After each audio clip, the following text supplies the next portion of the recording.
반갑습니다. 대기업에서 2차 전지와 자동차를 맡고 있는 멘토 윤수명입니다. 이번에 할 종목은 솔루스 첨단 소재이고요. 어닝 시즌이 와서 2분기 잠정 실적 확인하는 시간을 가지도록 하겠습니다. 컨센서스 대비로 보면 매출은 좀 많이 증가가 됐습니다. 그리고 영업 손실 그리고 단기 순손실의 이제 폭이 많이 줄어든 상태고요. 4분기 흑자 전환의 기대감이 그래서 여전히 남아 있다. 이렇게 말씀을 드리면서 재무제표랑 기타 정보들 한번 비교를 하는 시간 가지도록 하겠습니다. 우선은 잠정 실적 확인해 보도록 하겠습니다. 솔로스 잠정 소재의 잠정 실적입니다. 이번 단기 실적 같은 경우에는 매출액이 전기 대비로도 한 200억 넘게 올라갔고요. 그리고 전년 동기로 보더라도 400억 이상의 상승폭을 보여줬습니다. 전기 대비로 보면 23%나 성장을 했고요. 그리고 전년 동기 대비로 보면 47%나 어마어마하게 성장한 부분이 있거든요. 하지만 영업이익 같은 경우에는 손실이 났습니다. 지속적으로 손실이 나고 있는데 여기서 유의미한 부분이 뭐냐면 전년 대비로 전년이 140억 손해를 보고 있었거든요. 근데 이번 분기는 105억입니다. 손실의 규모를 많이 줄였고요. 그리고 전년 같은 경우에는 238억이었죠. 그런데 이번에는 105억 정도. 한마디로 손실의 폭을 굉장히 많이 줄였다. 이렇게 보면 되고요. 그 외에도 단기순 손실 쪽도 전년 같은 경우에는 250억이나 그 적자를 냈거든요. 그런데 이번에는 99억으로 좀 많이 줄어들었고, 누적으로 보더라도 전년도는 464억, 이번 연도는 190억으로 손실의 폭을 매우 줄여 놓은 상태입니다. 우선은 매출액이 좀 많이 올랐다는 게 좀 큰 부분이 있죠. 왜냐하면 지금 동박 같은 경우에 그 전년 대비로 56%나 감소를 했고요. 일반 산업군을 하는 겁니다. 그리고 전달 대비로는 마이너스 10%나 줄어들었습니다. 그럼에도 불구하고 매출액이 많이 늘어났다는 것은 품질이랑 그리고 기술력을 지금 인정을 받고 있다는 그런 부분이 있고요. 그 외에도 지배기업 소유 지분법에 따른 이익이 이제 흑자가 났다는 부분이 있고요. 이거 말고도 다른 부분이랑 비교해 보도록 하겠습니다. 그러면 잠정 실적이나 컨센서스를 한번 비교를 해 보도록 할게요. 위에 자료가 이제 방금 보셨던 잠정 실적 부분이고요. 그리고 아래에 있는 자료가 네이버 금융에서 봤던 컨센서스입니다. 컨센서스랑 이제 한번 비교를 해보면 컨센서스 같은 경우에는 2분기 때 1358억의 매출을 올릴 것을 보고 있었습니다. 그런데 이번에 매출 같은 경우에는 1493억 정도로 컨센서스 대비로도 매출액이 크게 나왔습니다. 영업 손실 같은 경우에는 좀 컨센보다는 높죠.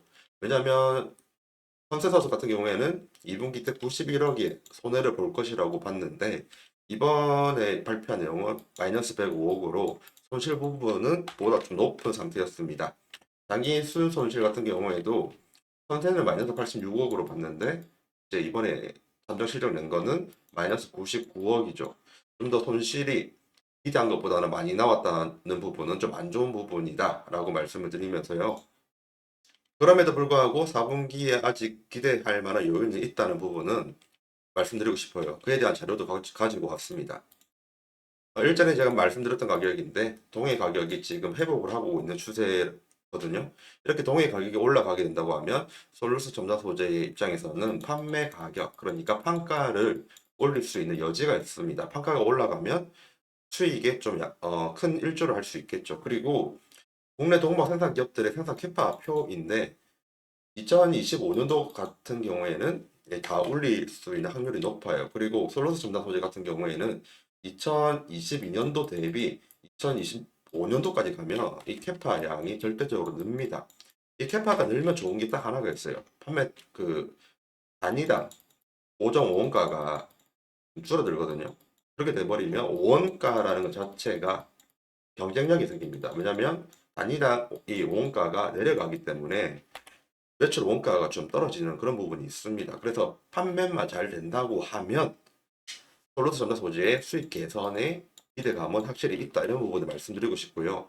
그러면 지금 올해가 아닙니다. 이번 분기 1493억의 매출액이 일어났잖아요. 지금 이렇게 예정대로 캐파가 올라가고 그리고 판가가 올라간 상태에서 이 매출액만 올라간다고 하면 4분기 흑자는 충분히 하고도 남을 수 있는 그런 부분이 있습니다. 매출이 이제 지속적으로 올라갈 거라고 보는 근거도 있습니다. 예전 기사 자료 한 번만 좀 가지고 올게요. 지금 지금부터 과거까지 유럽 내에서는 전기차 수요 정체, 일시적인 수요 정체가 있었습니다. 그게 바로 캐즘이고요. 이 캐즘의 순간에서 전기차 판매 대수가 굉장히 많이 줄어들었어요. 그런데 지금까지 우리가 봤던 거는 솔루스 첨단 소재의 매출액이 증가하지 않습니까? 이렇게 캐즘의 순간임에도 불구하고 솔루스 첨단 소재의 매출액은 전년 대비로도 400억이 올랐고요. 그리고 전월 대비로도 여기서부터네요. 전월 대비로도 250억 이상이 올랐습니다. 이걸 뜻하는 게 이렇게 시장 상황이 안 좋은 상황이에요. 안 좋은 상황임에도 불구하고 이렇게 매출액이 올랐다는 것은 시장 현황이 좋아진다고 하면 이 매출액이 올라갈 확률이 높다는 겁니다. 이런 부분을 말씀드리고 싶고요. 그리고 지금 여기 아래쪽에 보이는 이 캐파가 과연 이렇게 오를 건지에 대한 부분도 예전에 제가 말씀을 드렸지만 오늘 한 번 더 말씀을 드리도록 할게요. 지금 캐나다 퀘벡 같은 경우에 26년도에 완공이 됩니다. 26년도 완공이 되고요. 그리고 연산 규모가 3.8만 톤 정도 생산을 할 수 있는 캐파가 되는 그런 공장이거든요. 노란색 칠한 부분만 좀 볼게요. 약 7억 캐나다 달러로 이제 총 투자 규모를 이전에 했었고요. 그리고 연간 생산 능력은 3.8만 톤 규모인데 이게 어느 정도냐면 그 전기차 자동차 250만 대를 생산할 수 있는 분량입니다. 굉장히 큰 캐파죠. 이런 것처럼 캐파가 오르고 캐파가 오름으로 인해서 단위당 매출 원가를 떨어뜨리죠. 그래서 매출 원가를 낮춰서 가격 경쟁력이 생깁니다. 그것 때문에 수익 구조를 나중에 좋게 만들 수 있는 그런 부분이 있고요.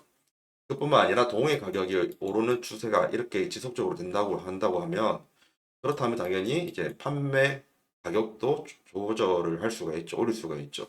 수익성 개선 부분에서 동 가격 그리고 캐파 쪽으로 좋은 부분이 있다. 이렇게 말씀을 드리면서 그거와 함께 매출 실적이 좋아지는 이러한 부분들이 2024년 4분기 때 흑자를 볼 수 있는 기대감을 여전히 갖게끔 한다. 이런 부분을 전달드리고 싶습니다. 이 외에도 AI GPU 공급권도 있죠. 아직 물량은 정해지지 않았지만 그런 부분들도 좋은 호재이고요. 이제 차트 한번 보도록 하겠습니다. 예, 솔루스 첨단 소재 차트입니다. 지금 굉장히 많이 좀 하락을 하고 있습니다. 그 사유는 여러분들도 알다시피 트럼프 리스크 때문이고요. 트럼프 리스크가 어찌 될지 모르겠지만 어, 요 근래 나왔던 기사 하나만 보도록 할게요. 이전에 트럼프 같은 경우에는 전기차를 굉장히 싫어합니다. 전기차뿐만 아니라 신재생 에너지 다 싫어하거든요. 석유를 좋아하고요. 그리고 전통 내연기관의 차를 사랑하는 그런 사람입니다. 그런데 지금 트럼프의 포지션이 점점 바뀌고 있어요. 예전에는 전기차 비판을 엄청 하던 사람이 지금은 전기차에 대한 비판 수위를 조절하고 있습니다. 전기차 전체를 반대하던 사람이 어떻게 말을 했는지 일단 구체적인 내용 중요한 것만 보도록 할게요. 미국 공화당 대선 후보인 도널드 트럼프 전 대통령은 24일 어제네요. 전기차 업체인 테슬라의 일론 머스크 최고 경영자와 가까워지면서 전기차에 대한 비판 수위가 낮아졌다는 일부 언론의 보도에 대해 특정 전기차는 여전히 반대한다. 이렇게 반박을 했습니다. 예전에는 전기차 전체를 굉장히 싫어했는데 지금은 특정 전기차만 여전히 반대를 한다고 말을 한 거고요. 조금 내리도록 하겠습니다. 여기에서 심지어 나는 전기차를 원하는 사람들을 위해 전기차를 사랑한다. 예, 트럼프 입에서 이렇게 이런 말이 나올 줄 몰랐어요, 저는. 하지만 뭐 여전히 비슷한 예전의 포지션을 취하고 있습니다. 사람들은 장거리 운전을 하고 싶지 않는다. 너무 자주 멈춰야 하기 때문이다. 조금 더 보도록 하겠습니다. 그 외에도 그는 최근 유세에서 전기차 공약 폐지 입장과 함께 예전처럼 폐지는 하겠다 말은 하겠죠. 그런데 전기차도 단거리 운전 시에는 나름의 효용성이 있다는 취지의 발언도 같이 하고 있다.